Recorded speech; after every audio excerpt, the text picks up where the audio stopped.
We had invited a speaker for today for Truth and Reconciliation Day, Sarah Margols, who grew up at Beth Tzedek and works for the Ministry of Indigenous Affairs as a team leader for the residential schools unit that supports First Nations and other Indigenous partners in the identification, investigation, protection, and commemoration of burials at the sites of former Indian residential schools. It also supports the availability of mental health and addiction services to survivors, their families, and communities. Unfortunately, Sarah has COVID, so we're going to have to bring her back at another time, which meant that yesterday, late afternoon, I had to come up with a message for us. So here goes. Sukkot is a time in which we celebrate the harvest and commemorate our people's journey through the wilderness.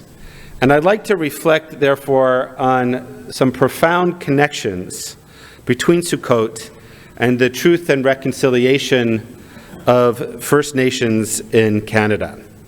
The intersection of our tradition and the reconciliation efforts of our Indigenous neighbors, I think, teach us important lessons about healing, justice, and the pursuit of a better world. Sukkot, as we know, is ultimately a festival of gratitude. In fact, one of the most important and odd mitzvot of Sukkot is the mitzvah, the commandment, v'samachta v'chagecha. We are commanded to be happy on this holiday. Why that's an odd commandment, we'll talk about it another time. But Sukkot is a festival, it's a holiday in which we are actually commanded to have gratitude. It's a festival of unity and also a marker of impermanence.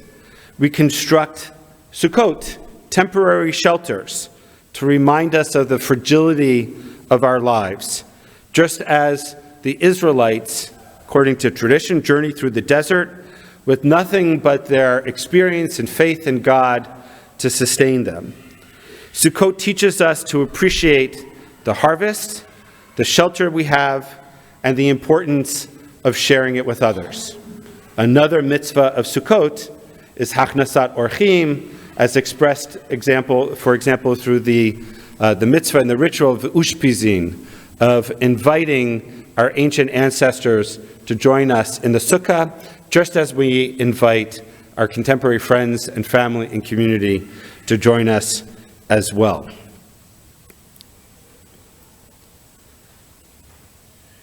It's also a time to reflect on Sukkot Shlomecha, the notion of God's sheltering presence, the sense of unity that comes with gathering together under God's protective blanket of the schach, of the covering of the sukkah itself. I think in a similar vein, the truth and reconciliation efforts are also rooted in a quest for unity and healing.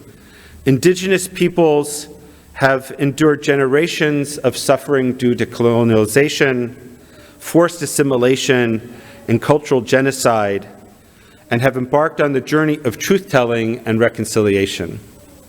This path involves acknowledging the painful truths of the past and the painful truths of those in leadership of our country and other countries around the world, quite frankly, at the beginning of the colonization and the development of what is much today the Western world, certainly here in North America.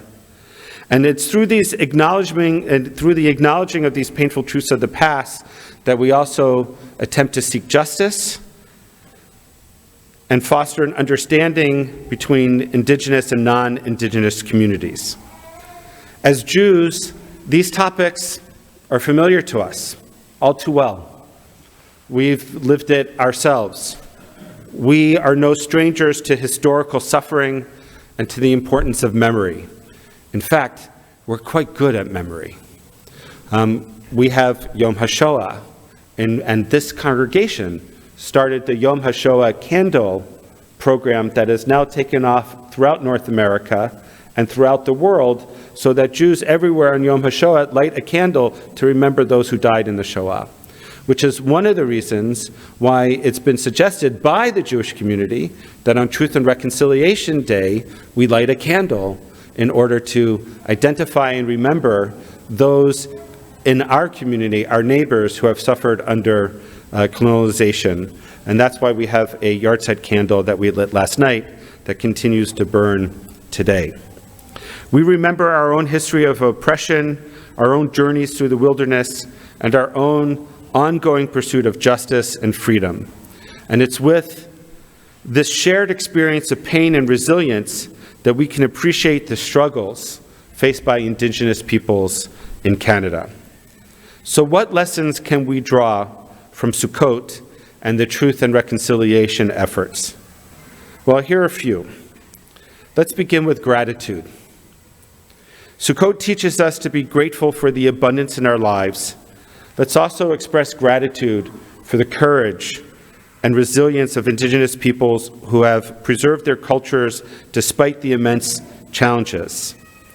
As a people for us on Sukkot, in Hallel, one of the verses that we recite, which I always find so meaningful, is Zeh Hayom Asa Adonai Nagila V'nismecha Bo.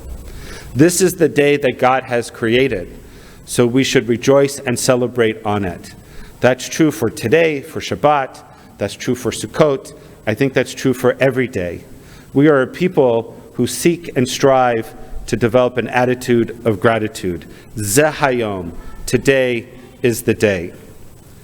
I think we can also emphasize the notions of community and unity in our personal lives, in our professional lives, in our communal lives. Just as we come together in our Sukkot, let us come together in solidarity with Indigenous communities, recognizing that unity is essential for reconciliation. Reconciliation will not happen from the Indigenous communities. It will happen from the non-Indigenous communities. It is incumbent upon us to see this through.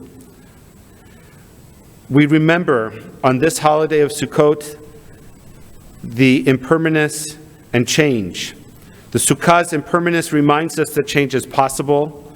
Reconciliation efforts remind us that despite a painful history, positive change can happen when we're willing to face our past.